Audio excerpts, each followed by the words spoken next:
اللاعب احمد جمال، بنهنيك النهارده على توقيعك للنادي الاسماعيلي 5 مواسم. عايزك تحكي لنا كده على الظروف بتاعه التوقيع، ومين قال لك وجات ازاي؟ الحمد لله. اول حاجه. تاني حاجه الست العميد بديع كلمني ان انا امضي 5 سنين نادي الاسماعيلي، وانا وافقت يعني. وده ما ينفعش يعني محدش ما وافقش يعني، ده نادي الاسماعيلي كلنا بنحبه، لازم نعمل له حاجه يعني. انت احمد من ناشئين النادي الاسماعيلي. من كام سنه انت في النادي؟ من 12 سنه. من 12 سنه، يعني كان عندك 8 سنين ولا 6 سنين؟ 8 سنين. 8 سنين. طيب اشتغلت مع مدربين كتير وصعدت قبل كده للفريق الاول. اول مدرب صعدك للفريق الاول كابتن صابر المنياوي، كان السنه اللي فاتت في مباراه دمياط وانا عندي 17 سنه. ده من سنتين كابتن صابر المنياوي. بس وبتطلع وبتنزل بطلع وبنزل وبطلع وبنزل. ان شاء الله يعني الايام الجايه خير يعني. طيب طموحك ايه يا احمد مع النادي الاسماعيلي؟ ان نجيب بطوله النادي الاسماعيلي، اهم حاجه دي.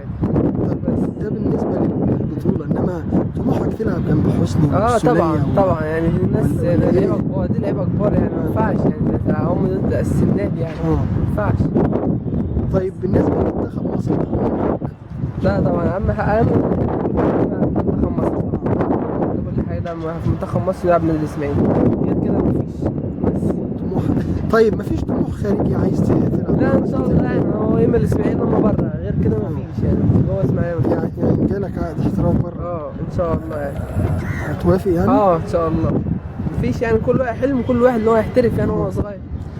طب كلمه توجهها لجمهور النادي اللي ساعدتك؟ بشكرهم. بشكر كل الناس اللي بتحبني واللي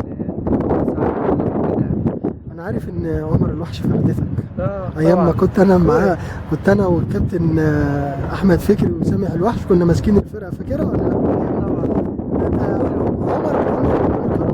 وحط عايزينك تتكلم عشان نشوفه ان شاء الله. ان شاء الله يعني. انت جدا بتقدر تمسك كوره في نص الملعب وليك ستايل كده خاص، نفسنا نشوفه ان شاء الله. ان شاء الله.